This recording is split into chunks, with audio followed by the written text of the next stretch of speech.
बाकी अभी सही। देखिए M4 को तो चिकन डिनर की तलाश है, क्योंकि M4 और एरोबॉट्स दो ही टीम है जिनके पास वो चिकन डिनर नहीं आया है।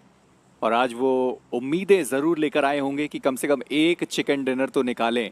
और कितना अच्छा लगता है कि 16 की 16 टीम है जिन्होंने एक एक चिकन डिनर निकाला हो। फिर लगेगा कि हाँ, काबिलियत सबके अंदर थी। वो कुछ समय थे जहाँ पर वो अच्छा नहीं खेल पाए, कुछ समय था जहाँ पर वो सच में बहुत बढ़िया खेल कर गए। बस ड्रॉप क्लैशेस नहीं होने चाहिए। सेवर्नी का एरिया जहाँ पर M4 फिलहाल के लिए जा रहे हैं, बस देखना यह है कि क्या साथ में कोई और मौजूद है। अभी तक तो नहीं दिखाई दिया। अल्फा 6 वो थर्ड पार्टी करने के लिए जाने जाते हैं जब भी सेवर्नी की साइड पर वो फाइट होती है। पर एरोबॉट्स निकल चुके हैं। वहीं पर टीम कॉस्मिक, उनका अपना कामेशकी और स्टालबर का स्प्लिट। आसपास एक टीम है पर थोड़ा सा ज्यादा दूर पर। एक चीज और लगती है मुझे कि आज हो सकती है, और वो ये है कि फाइट शायद आपको ज्यादा देखने को मिले।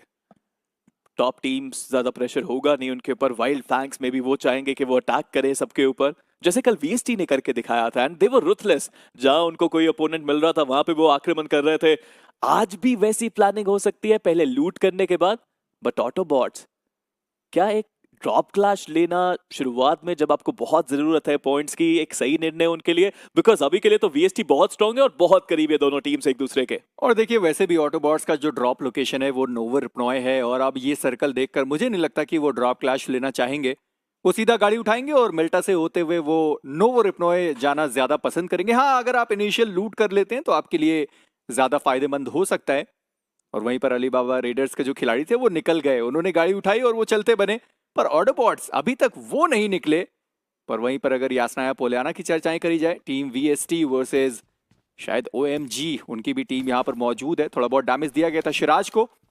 अभी तक बूस्टर्स उनको नहीं मिले। पर ओएमजी वर्सेस वीएसटी ये फाइट करके दोनों में से किसी का ना फायदा होगा ना नुकसान, क्योंकि ओवरऑल स्टैंडिंग में ये दोनों ही टीम बहुत ऊपर हैं। आई थिंक प्रैक्टिस के मकसद से यहाँ पे आई हुई है टीम्स। ओएमजी ने अभी तक ड्रॉप क्लैश लिया नहीं था वीएसटी के साथ यहाँ यासनिया के अंदर। बट आज जैसा हमने कहा कि फाइट शायद जल्दी होंगी, जो टॉप टीम से वो फाइट करना चाहेंगी, अपने गन गेम को टेस्ट करना चाहेंगे। ओएमजी नेक नजर गड़ा के बैठे अपने अपोनेंट के ऊपर। इंफॉर्मेशन गैदरिंग बहुत इंपॉर्टेंट इन कंजस्टेड सिटीज के अंदर। जितना इंफॉर्मेशन हो चारों प्लेयर्स के बारे में उतना सही, ताकि आप अच्छी प्लानिंग कर पाए। और अगर आप ड्रॉप क्लैश कर ही रहे हैं तो आपने प्लानिंग तो करी होगी कि कहां पे उतरते हैं वीएसटी के प्लेयर्स। हालांकि जो दूसरे ड्रॉप क्लैश की हम बात कर रहे थे वो फाइट अभी के लिए नहीं हो रही, क्योंकि अली बाबा रेडर्स वहां से निकल के अपने ड्रॉप दूसरा फार्म के इलाके के आसपास वो जा चुके हैं। और ऑटोबॉट्स ने ये जो ड्रॉप चेंज किया है, शायद इसके पीछे भी काफी कारण होगा। मुझे लगता है कि प्लेन पाथ की वजह से ही वो ड्रॉप लोकेशन में थोड़े बहुत चेंजेस उन्होंने करे, क्योंकि शुरू में रोजोक पूरी तरीके से खाली होता है, वहां पर कोई जाता नहीं है। पर चलिए, फाइनली वो जो पहला नॉक था आ चुका है और 20 टोजी वो सबसे पहले पकड़े गए। कल के दिन पे मिरामार में उन्होंने वो 6 फिनिशेस निकाले थे। प्रतीक वो भी आगे बढ़ने की कोशिश कर रहे थे और प्रतीक उनको भी डाउन कर दिया गया।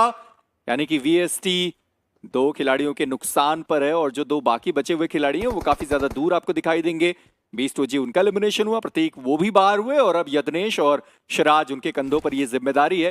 हालांकि जैसे हमने पहले भी बात करी है कि बहुत आगे हैं वीएसटी के प्लेयर्स, पर ये एक रणनीति मुझे ओएमजी की तरफ से बढ़िया लगी, जहां पर इन फ्यूचर अगर ड्रॉप क्लैश होता है तो अभी से उन्होंने बताया है कि अगर ड्रॉप क्लैश होगा तो जीतेंगे तो हम ही।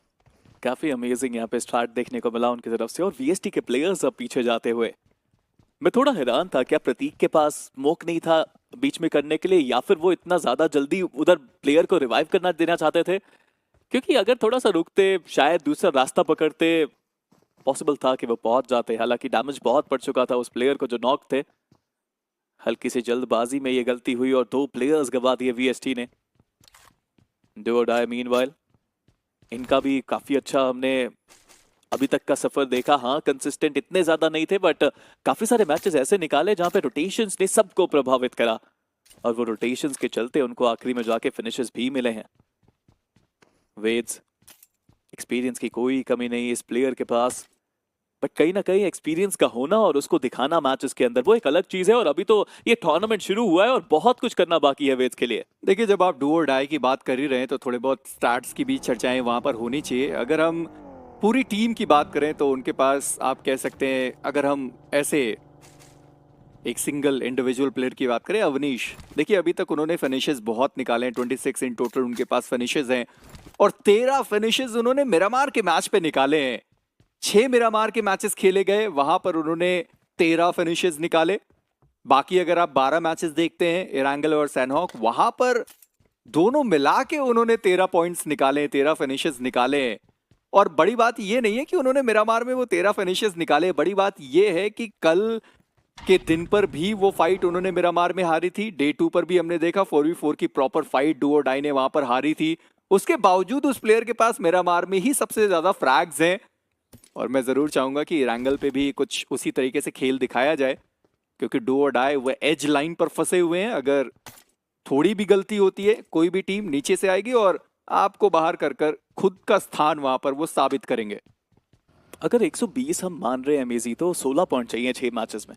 आप उसके ऊपर 10 का बफर भी ले लीजिए, 30 मान लीजिए, तो 26 पॉइंट 6 मैचेस में इतना मुश्किल नहीं होना चाहिए इस डू और डाई जैसी टीम के लिए। बट हमने बहुत टीम्स को गड़बड़ी करते देखा है कुछ अलग ही समय पे, आखिरी दिनों में डेस्परेशन के चलते। लेकिन कल एक अलग नजारा दिखाया i4i ने। गटका में ड्रॉप करने के बाद सीधा प्राइमॉक्स चले गए और आज भी वही सेम चीज करना चाहते हैं। अल्फा 6 के पीछे पड़ चुकी है ये टीम, और ये जो प्लानिंग है ना, ये काफी अच्छी देखने को मिली है इनकी तरफ से। और मुझे लग रहा है कि एक बार फिर से उस फाइट की शुरुआत होगी। हालांकि हवरक्राफ्ट को आगे रखा गया है, करियो उसके अंदर मौजूद है। सेरियॉटन कल के दिन पे वो 2 प्लेसमेंट पॉइंट तो अपनी टीम के लिए निकाल पाए थे। i4i अभी तक ओवरऑल स्टैंडिंग में थोड़ा ऊपर है। ऐसा नहीं है कि मुहर लग चुका है कि नहीं आप राउंड 2 खेलेंगे ही खेलेंगे, आप राउंड 1 की तरफ भी जा सकते हैं, क्योंकि अभी भी 6 मैचेस बाकी हैं। पर डेड प्लेयर उनको डैमेज पड़ गया, यानी कि अल्फा 6 उनके खिलाड़ियों ने डेड प्लेयर को घेर लिया है और अब उनकी तरफ आपको आगे बढ़ते हुए नजर आएंगे। पर डेड प्लेयर वो अपने बाकी खिलाड़ियों के पास इन 2 खिलाड़ियों को लेकर गए। सेरियॉटन वो डाउन कर दिए गए और अब तो ये फाइट होनी है। अभी उनकी एचपी बहुत कम हुई और चलती गाड़ी से उनको भी गिरा दिया गया। हवरक्राफ्ट के अंदर आप बैठे हैं, पर आपको वहां पर उतरना ही होगा। पर अल्फा 6 ये फाइट लेने की जरूरत आपको बिल्कुल भी नहीं थी। कि क्या चल रहा है यहाँ पे, बेट करा के प्लेयर्स को वहां पे लाया गया, but cracks he found the crack in this team. But लीजिए, इसी के साथ खेल खत्म और i4i एक बार फिर से यहाँ पे अपने विजय रथ पे जारी। क्या कमाल की फाइट देखिए, क्या कमाल की प्लानिंग। आपने डेड प्लेयर को देखा किस तरीके से उन्होंने उन 2 प्लेयर्स को बेट किया, वापस अपने टीममेट्स के पास लेके गए। इस फाइट को अगर चाहते अल्फा 6 तो अवॉइड भी कर सकते थे। वो अगर सीधे निकल जाते रोड पे तो कितना ही चेस कर लेती i4i उनको, बट वो भी आए फाइट करने के लिए। और अल्फा 6 इस जरूरी मुकाबले के अंदर आते ही बिना किसी फायदे, बिना किसी पॉइंट के वो खत्म भी हो गए। देखिए, अभी मामले की गंभीरता को आपको समझने की जरूरत है, क्योंकि अगर अभी मैं आपको बताऊं कि आपको टॉप 8 में आना है ताकि आप राउंड 2 खेल पाएं, अगर आप टॉप 8 में नहीं आते हैं तब भी आप बाहर नहीं होंगे। बॉटम 8 की जो टीम है वो आपको राउंड 1 खेलते हुए दिखाई देंगे। पर आप एक बार के लिए गणनाएं तो करिए कि राउंड 1 में आपके पास 1016 और टीम होने वाली है। नंबर ऑफ मैचेस आपके पास कम होंगे, कंपटीशन वहां पर ज्यादा होगा। पर अगर आप राउंड 2 में जाते हैं तो वहां पर हाफ टीम्स आपको मिलने वाली है जो राउंड 1 में होती, यानी कि कंपटीशन वहां पर काफी ज्यादा बड़ा होने वाला है राउंड 1 में। अब देखना यह है कि कैसे आप वहां से अपने आप को पार पा सकते हैं, क्योंकि अल्फा 6 एक मैच खराब हुआ, 5 मैचेस और बचे हैं। और याद रखिए कि आखिरी रैंगल भी तो बचा है। अगर पहले मैच में कर सकते हैं तो आखिरी मैच में भी वो ड्रॉप क्लैश तो जरूर होगा। देखिए, वो तो जरूर आएंगे, बट अल्फा 6 को अब सोचना पड़ेगा कि उनको क्या करना है। और सबसे बड़ी बात कि लास्ट मैच तक तो छोड़ना ही नहीं है चीजों को। बीच में जो 4 मैचेस और हैं उनमें ही काम करना पड़ेगा उनको। बट अगर i4i हर मैच में आ गए उनके पीछे तो ये भी एक संभावना बनती है। मुझे तो अच्छा लग रहा है i4i को देख के। प्लान करके जाते हैं और अभी से टारगेट गेम चालू है। अभी तो पहला ही ग्राइंड का हफ्ता चल रहा है और यहाँ से तो कोई बाहर भी नहीं हो रहा। और अगर i4i राउंड 2 में जाती है और इस तरीके से आप स्पीरो सोचिए कि कोई दूसरी टीम है जिनको पता है कि i4i रैंगल में कैसा खेलती है, फिर तो स्वाद चखना पड़ेगा खुद के ही जो उन्होंने अभी तक गेम प्ले बनाए हैं। आप इमेजिन कीजिए अल्फा 6 वहां पे टारगेट करे i4i को और उनके लिए पॉइंट्स इंपॉर्टेंट हो। पर उसके लिए अल्फा 6 को मतलब क्वालिफाई करना होगा राउंड 1 से राउंड 2, इन केस अगर वो राउंड 1 में जाते अभी हैं। है मैचेस, ऐसे मत बोलिए, अभी मैचेस है। बट वाइल्ड फैंक्स के सैफ कह रहे हैं कि अभी यार आप हमारा कारनामा देखिए। टीएमजी के टेबल को उन्होंने डाउन किया, उधर वीएसटी के सिराज भी डाउन हो गए। एरोपोर्ट्स को भी जरूरी है कि वो एक्स्ट्रा पॉइंट्स यहाँ पे निकालें। लेकिन वाइल्ड फैंक्स की अगर चर्चा करें मेजी, फिनोमिनल, एब्सोल्युटली क्रेजी। शुरू के समय में तो ऐसा लग रहा था एक साथ खेलना ही नहीं चाहते प्लेयर्स, अलग अलग डायरेक्शन में इंडिविजुअल लेवल टेस्ट हो रहा था और बहुत अच्छा खेला उन्होंने। हालांकि अब जदनेश अपनी टीम के आखिरी खिलाड़ी, ज्यादा कुछ बचा है नहीं, एचपी उनके पास है नहीं, मौली उनको लग चुकी है, खुद जा रहे हैं सामने, हील करने का मौका भी नहीं, लीजिए खत्म। एरोबॉट्स को इससे आसान 2 फिनिश कभी नहीं मिले होंगे। आज तो वीएसटी ऐसा लग रहा है कि वो मतलब सोच कर आए कि भाई अगर हम फाइट लेने के लिए जाएंगे तो ज्यादा कुछ हमारे पास बचा नहीं रहेगा और एलिमिनेशन ही होने वाला है, क्योंकि शुरू में जो 2 प्लेयर एलिमिनेट हुए थे वहां पर उनकी तरफ से गलतियां बहुत ज्यादा थी और यहाँ तो खैर उनको मौका भी नहीं मिला। पर टीम एम्पायर वर्सेस जेनिक्स एफएम, उनकी बीच की ये फाइट है। एस वो अकेले नहीं जाना चाहते, पर दूसरे प्लेयर को तो आप देखें, उनके पास एचपी नहीं है, उनको आगे रखने की जरूरत नहीं थी। वहां पर वो प्लेयर भी डाउन हुए, एस भी डाउन कर दिए गए। इविल के पास पूरा मौका है कि 1v4 वो आसानी से कर सकते हैं। सामने से एक और खिलाड़ी आया और इन सब के चक्कर में टीम एम्पायर, उन्हें भी पॉइंट्स की जरूरत थी और उन्होंने अपने 2 खिलाड़ी यहाँ पर गंवाए हैं। और अब देखना यह है कि बाकी जो बचे खिलाड़ी हैं वो क्या कर सकते हैं। चलिए, तीसरा भी खिलाड़ी यहीं पर था, उनका भी एलिमिनेशन होगा।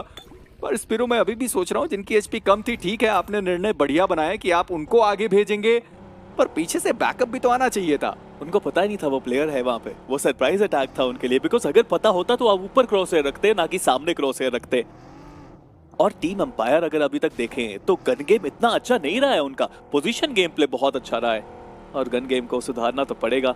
चलिए, जो बचे हुए प्लेयर हैं वो यहाँ से निकल चुके हैं, बट जेनिक्स एफएम एक अच्छी शुरुआत इस मैच की, बिना कोई कैजुअलिटी दिए उनके पास वो 3 फिनिशेस अब आ चुके हैं। देखिए, हमेशा हम कहते हैं कि इतिहास अपने आप को दोहराता है। पहला मैच था इस पूरे ग्रुप डी का, जब हमने टीम एम्पायर को प्ले जोन के बाहर एलिमिनेट होते हुए देखा था, और अब प्रेडेटर आखिरी प्लेयर बचे हैं और वो वेस्टर्न ब्रिज की तरफ जा रहे हैं। तो मुझे तो नहीं लग रहा है कि सही सलामत वो जोन के अंदर जा पाएंगे। देखिए, डैमेज बहुत है, लेकिन अगर उनके पास थोड़ी बहुत फर्स्ट एड्स और बूस्टर्स हैं और सही समय पे एंट्री कर पाए, तब एक संभावना बन सकती है। क्योंकि एक बार आप गलती करते हैं, दूसरी बार तो आप वैसी गलती कभी नहीं करना चाहेंगे कि आप जोन के बाहर ही खत्म हो जाएं। और हमने पास्ट में ये भी देखा है कि इंडिविजुअल प्लेयर्स ने बहुत पॉइंट्स निकाल के दिए हैं। 5-7 पॉइंट्स काफी रहते हैं आपके लिए अगर आप अकेले बचते हैं तो। बट एरोबॉट्स, क्या आज भी वही अग्रेशन देखने को मिलेगा? युवा डैमेज बहुत खाया एम गॉड। इस प्लेयर ने इस पूरे टूर्नामेंट में ये दिखाया है कि आप अकेले दम पे भी फ्रैग्स निकाल सकते हैं, और आज भी कुछ वैसा करना पड़ेगा इस प्लेयर को। पर टीएमजी, दिक्कतें इनके लिए ज्यादा हो रही हैं। कल से आज तक का सफर क्या कुछ बदलाव के साथ है? पर एरोबॉट्स अभी उनको 2 फिनिशेस मिले हैं, सामने 2 खिलाड़ी जिनको डैमेज पड़ा है। इन सब के बीच में फिनिश फीड में हमने अलीबाबा रेडर्स के एक खिलाड़ी को डाउन होते हुए देखा। अलीबाबा रेडर्स, उन्हें भी पॉइंट्स की जरूरत पड़ने वाली है, पर एरोबॉट्स, उनका एक खिलाड़ी एचपी बहुत कम हुआ। एम गॉड, अपने आप को हील करना होगा उन्हें। जॉर्ड वो डाउन कर दिए गए फ्रैगर की तरफ से, पर ग्राइंड वो यहां पर ट्रेड में नॉक किए गए और ऑटोबॉट्स की टीम वहां पर आ चुकी है। यानी थर्ड पार्टी सिचुएशन उन 2 टीम के बीच में। टीएमजी, कल कुछ खास दिन उनके लिए नहीं था और यहां पर भी सबसे पहला खिलाड़ी उन्होंने अपना गवा दिया है। जॉर्ड, उनका एलिमिनेशन हुआ और स्केच वो भी डाउन करे गए। यानी कि ऑटोबॉट्स, उनके पास पूरा मौका है कि यहां से ज्यादा वो फिनिशेस निकाल पाए। और M4, देखिए, दिन नया है पर कहानी पुरानी, आखिरी खिलाड़ी के साथ। देखिए, पहले 2-3 मैचेस इतने इंपॉर्टेंट है इनके लिए, और यहाँ पे इतना बड़ा स्प्लिट जहाँ पे कोई एक दूसरे को कवर नहीं दे सकता, ये बहुत बड़ी गड़बड़ हो गई M4 की तरफ से। राउंड 1 और राउंड 2 में बहुत बड़ा अंतर है, कहाँ 1024 टीम और कहाँ 512। ये बीजीमय नामक बिल्डिंग की कौन सी मंजिल पे आप जाएंगे, ये ग्राइंड नामक लिफ्ट डिसाइड करेगी। बट अभी के लिए तो वाइल्ड फैंग्स, वो भी बैकफुट पे गए हैं, एक्सप्लिसिट खेल रहे हैं आज के दिन में। काफी अच्छे शॉट्स हमें देखने को मिले जरूर, बट पीछे जाते हुए वाइल्ड फैंग के बाकी बचे हुए player, trace God, scout, Saif के साथ आज एक्सप्लिसिट खेल रहे हैं। सेंसे नहीं है तो स्काउट कर रहे होंगे आईजेलिंग, व्हाट डू यू थिंक? देखिए, एक्सप्लिसिट कर रहे होंगे मुझे लगता है, क्योंकि वेद्स को देखकर कल हम डिस्कस कर रहे थे ना कि इनको खेलना चाहिए, कौन से और कोच हैं जो गेम के अंदर आ सकते हैं। एक्सप्लिसिट ने कहा, भाई मैं क्यों दूर रहूं, अभी थोड़े समय पहले ही तो मैंने खेलना बंद किया है, तो मैं भी खेल सकता हूं। एक्सप्लिसिट वाई हैं, सबसे पहले वो एलिमिनेट हुए, वो एक अलग कहानी रही, पर सैफ, उनको अपना एक जो फिनिश था वो मिल चुका है। Centre of the circle wild fangs लगभग पहुंच चुके हैं। टीम होप, उनका एक खराब शुरुआत होता हुआ जहां पर कोरी वो डाउन करे गए। देखना ये कि क्या कोई रिवाइवल का मौका उनको मिल सकता है, पर आई फॉर आई, विजुअल आए तो सही, पर ज्यादा कुछ वो कारनामा नहीं कर पाए। पर कोरी, उनको रिवाइव कर दिया गया, और डेमिगॉड जैसे आए उनको एलिमेंट के द्वारा नॉक करा गया। राइकोन वो भी डाउन कर दिए गए, और अब डेड प्लेयर अपना हवरक्राफ्ट लेकर यहाँ से निकलते बने। इस चीज के बारे में हमने चर्चा करी है कि अगर आपके पास पॉइंट्स है तो आप शायद वो अग्रेशन ही दिखाना चाहेंगे, और आई फॉर आई ने भी कुछ वैसा ही किया, अग्रेशन दिखाया। शुरू में 4 पॉइंट्स निकाले, बट टीम होप को ये जो 2 फिनिशेस मिले हैं काफी ज्यादा कंफर्टेबल अब वो फील कर रहे होंगे। और पहले दिन पे सबको सरप्राइज किया था टीम होप ने, जो नेड्स उन्होंने दागे थे वो कमाल थे। सेकेंड डे इतना कुछ खास गया नहीं, थर्ड डे पे कमबैक किया और अब वो कमबैक जारी है। हालांकि दूसरी तरफ अभी भी फिनिशेस आ रहे हैं। एरो बॉट्स, ऑटो बॉट्स, इन दोनों टीम्स को बहुत पॉइंट्स चाहिए आज के दिन में। देखिए ऑटोबॉट्स का आप नाम ले ही रहे थे कि किडो एंड ओरवा 2 प्लेयर डाउन कर दिए गए। अभी ही तो उन्होंने फिनिशेस निकाले थे, उनको 2 फिनिशेस मिल चुके हैं। पर होप और से जेनेक्स एफएम वो रोटेट करना चाहते थे और वो पकड़े गए। ध्रुव, उन्हें डाउन किया गया। बाकी जो खिलाड़ी हैं वो रुकने के लिए तैयार नहीं। एविल, उनकी भी एचपी बहुत ज्यादा कम है, वो निकल गए। पर किडो इसी बीच उनका एलिमिनेशन हुआ। ऑटोबॉट्स एक खिलाड़ी अभी भी डाउन है, 2 खिलाड़ियों के साथ मौजूद है। पर होप कोरी को रिवाइव करने के बाद सीधा वो सर्कल के अंदर आए। ध्रुव वो अभी भी डाउन पड़े हुए हैं और एविल थोड़े बहुत शॉट्स उन्होंने दागे तो सही। आप अब ये सोचिए स्पीरो कि एक छोटा सा एरिया है जहां पर होप के वो दोनों प्लेयर फंसे हुए हैं। एक बढ़िया ग्रेनेड और दोनों प्लेयर डाउन कर दिए जाएंगे। जी हाँ, और वहां पे इतनी ज्यादा कवरेज भी नहीं है। अगर आप बिल्कुल पत्थर के पीछे जाते हो तो पीछे अगर कोई प्लेयर्स हैं, कोई टीम है, तो वो आपको क्लियरली देख पाएंगे। लेकिन इस रोटेशन के चक्कर में, जोन के अंदर आने के चक्कर में एक प्लेयर को जरूर गवाया उन्होंने। लेकिन टीम एम्पायर, खराब शुरुआत आज के दिन की। पोजीशन पॉइंट्स भी नहीं मिले, फिनिश भी कुछ नहीं मिले, और इसी के साथ वो पहला मैच उनका खराब गया। आई फॉर आई की बात की जाए, कोशिश अच्छी, पहले 4 फिनिशेस निकाले, लेकिन उसके बाद सेकंड फाइट में इतना बेहतर कुछ नहीं कर पाए। देखिए होप के लिए मुझे थोड़ी टेंशन हो रही है कि 1-2 ग्रेनेड और तीनों खिलाड़ी एलिमिनेट हो सकते हैं। पर फ्रैगर आखिरी खिलाड़ी बचे हुए थे M4 के, उनका भी एलिमिनेशन, यानी वो जो चिकन डिनर की तलाश थी वो अभी भी अधूरी रहेगी। ऑटोबॉट्स, उन्होंने अपना एक खिलाड़ी गवाया, जो दूसरा खिलाड़ी डाउन पड़ा हुआ था उनको रिवाइव कर दिया गया है। यानी अब 3 खिलाड़ियों के साथ वो रहेंगे। पर OMG वर्सेस वाइल्ड फैंग की फाइट, जहां पर स्काउट उनको एलिमिनेट किया गया निक की तरफ से। पर वाइल्ड फैंग, सैफ, उन्होंने 2 फिनिशेस निकाले। चीफली वो डाउन हुए और अब जेनेक्स एफएम के पास पूरा मौका है कि वो रश कर पाए, क्योंकि फासला दोनों टीम्स के बीच में ज्यादा नहीं था और उनको भी पता है कि होप का एक खिलाड़ी एलिमिनेट हुआ, 3 बचे हुए हैं।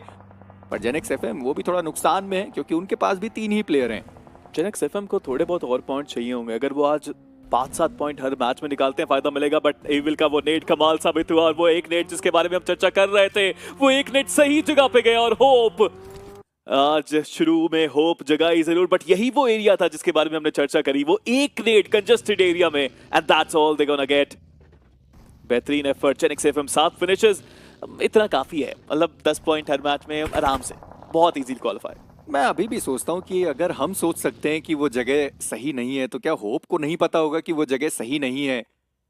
क्योंकि फ्रंट से ही वो ग्रेनेड आएगा और पीछे पत्थर है। अगर ग्रेनेड जाएगा भी तो पत्थर से टकराकर वापस आपकी तरफ ही आएगा।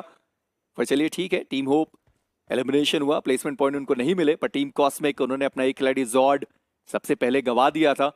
अभी भी ये टीम जोन के अंदर नहीं है। जेनेक्स एफएम अगर जाना चाहें तो आसानी से वो जोन के अंदर जा भी पाएंगे। पर सीरवी, इसी बीच उन्होंने जस्टी को डाउन किया है। स्क्रिल्स, उन्होंने उनको फिनिश भी किया। यानी ऑटोबॉट्स की शुरुआत अच्छी हुई है, 3 फिनिशेस निकाले हैं। और वह भले डाउन हुए, पर आप देखिए तो सही कि जोन का कितना बढ़िया एडवांटेज है। अगर OMG को ये एलिमिनेट करते हैं, मैं मानता हूं टॉप 3 का सफर आसान हो सकता है। जी हाँ, बट कुछ इस तरह से टीम होप खत्म हुई। आई थिंक वहां पे जेनेक्स एफएम के एक प्लेयर को नॉक करने के बाद सीधा रश करके उसी जगह पे गए जहां पे वो प्लेयर था, और फिर ये नेड ने पूरा काम खराब कर दिया। जेनेक्स एफएम को काफी सारे फ्लैग्स मिले हैं इस पहले मुकाबले के अंदर, बट यहाँ पे जिस फाइट के बारे में हम बात कर रहे थे वो शुरू होती हुई डू और डाई। पॉइंट चाहिए, और देखिए कोई भी टीम यही चाहती है ना कि आप 1 या 2 मैचेस में हो जाए राउंड 2 के लिए क्वालिफाई, और है इनके पास काफी अच्छे पॉइंट्स ऑलरेडी। ये मैच अगर बड़ा बनाते हैं, they might be able to just go through in the single game. और अली बाबा रेडर्स, उनके पास भी पॉइंट्स ज्यादा हैं, पर अगर वो नीचे आते रहे तो फिर काफी दिक्कतें हो सकती हैं उनके लिए। पर OMG 6 फिनिशेस टोटल निकाल दिए गए। अली बाबा रेडर्स थोड़े बहुत और अंकों की जरूरत पड़ने वाली है, क्योंकि अभी तक उन्होंने 110 का आंकड़ा वो क्रॉस नहीं किया। इस मैच में 1 फिनिश निकाला है। पाश, इसी बीच वो डाउन हुए। निंजा गए भी तो कहाँ गए, ऑटोबॉट्स के खेमे में वो प्लेयर चला गया, उन्हें वहां पर डाउन कर दिया गया। रियो की HP बहुत ज्यादा कम है, निकलने की जरूरत पड़ने वाली निंजा, उनका एलिमिनेशन हुआ। अली बाबा रेडर्स अब बचते हैं 2 प्लेयर्स के साथ। पर ऑटोबॉट्स, स्पीरो काफी सारे अंकों की जरूरत और 4 तो निकाल दिए, पर मैटी ने किडो को देख लिया। हालांकि रिवाइवल काफी आसानी से हो पाएगा या फिर नहीं, क्योंकि निक जिस तेजी में आए हैं और अगर यहाँ पर स्क्रिल्स नहीं संभाल पाए और दिक्कतें हो जाने वाले, पर स्क्रिल्स उन्होंने संभाल लिया, निक को एलिमिनेट कर दिया गया। पर किडो अभी भी उनका रिवाइव होना बाकी है। ये थोड़ी बहुत जल्दबाजी यहाँ पे देखने को मिल रही है ओएमजी की तरफ से। मुझे लगता है ये वही चीज है जैसे वीएसटी को हमने देखा था, जब उन्हें पता है उनके पास पॉइंट्स बहुत है तो वो रिस्क ले रहे थे और उसका रिवॉर्ड नहीं मिल रहा अभी के लिए।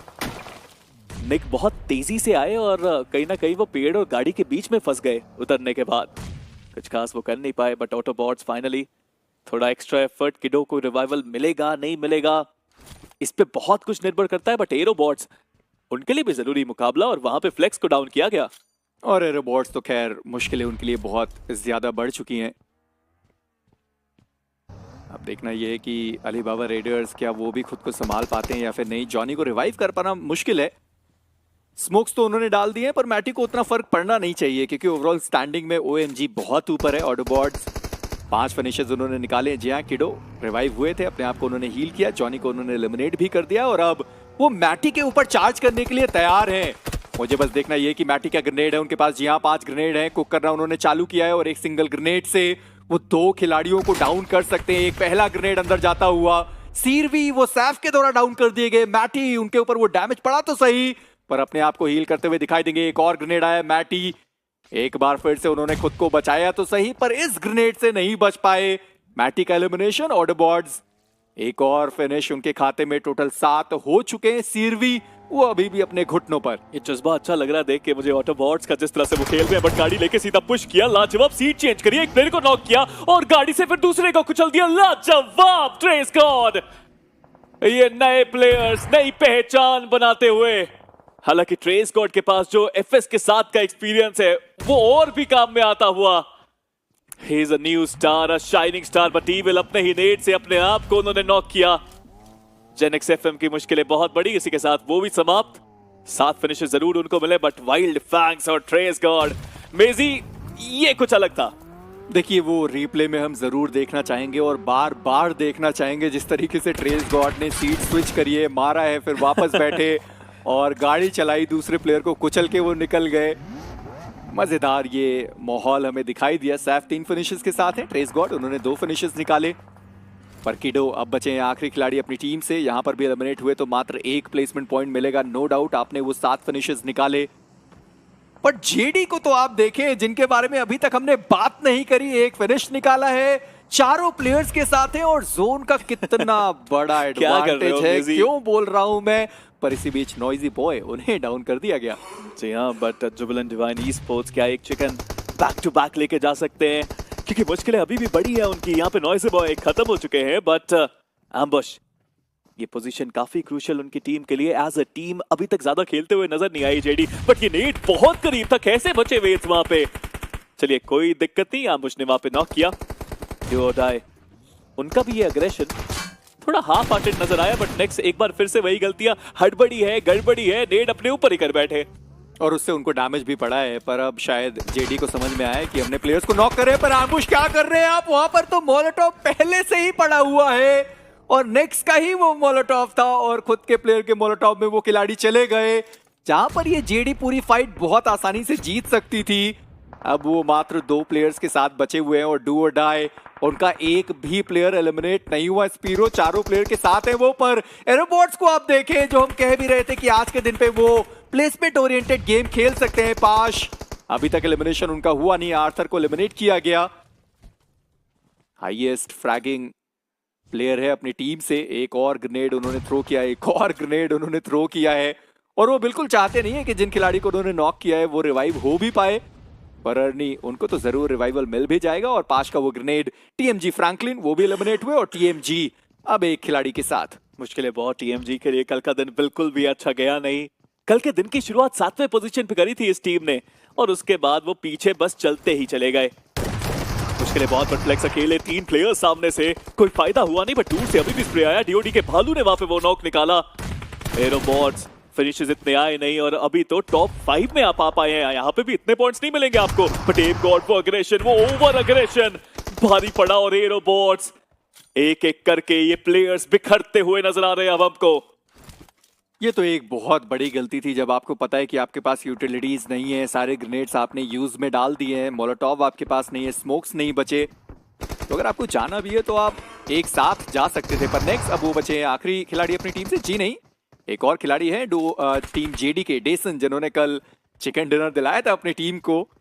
अब उनके सामने 1v3 की सिचुएशन होने वाली है। डेसन विद दैट टीबीएस, उन्होंने पहले खिलाड़ी को डाउन किया, दूसरे खिलाड़ी की एचपी उन्होंने डाउन करी, पर रीपर को वो डाउन नहीं कर पाए। डेसन का एलिमिनेशन। जेडी इतना देर तक सरवाइव करने के बाद भी 3 प्लेसमेंट पॉइंट, साथ में एक फिनिश। बट एरोबॉट्स को इस फाइट को जीतना ही पड़ेगा, ज्यादा फिनिशेस अभी तक मिले नहीं है और यहाँ एलिमिनेट हुए तो 4 पोजीशन के अंक मिलेंगे। बट कैरी, वो एक्सपीरियंस कैरी आखिरी प्लेयर, बट कोई फायदा नहीं। युवा पाश ने उनको हराया है और पाश अभी भी कमाल खेलते हुए।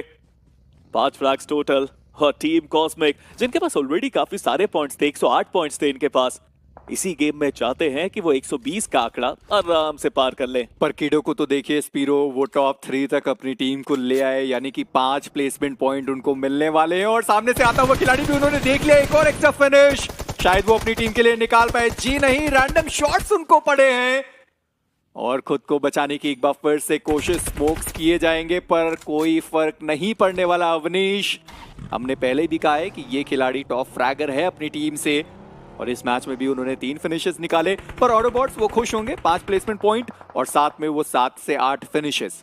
एरोबॉट्स का भी कुछ यही सिलसिला रहा है, दोनों ने डिसेंट पॉइंट्स हासिल करे हैं। May be not game defining, game changing, but अभी भी पॉसिबिलिटी है। बट यहाँ तो देखिए 5 आते ही एक प्लेयर को डाउन किया, सीधा उनको खत्म किया। पहले मौका है अभी भी और कुछ यहाँ पे होता हुआ, क्या यहाँ से एक क्लच पॉसिबल भी है? जी नहीं, और 2 और डाई आते ही आज के इस दिन के पहले मुकाबले में ये सुनिश्चित करते हुए कि राउंड 2 का सफर वो आसानी से कर पाएंगे।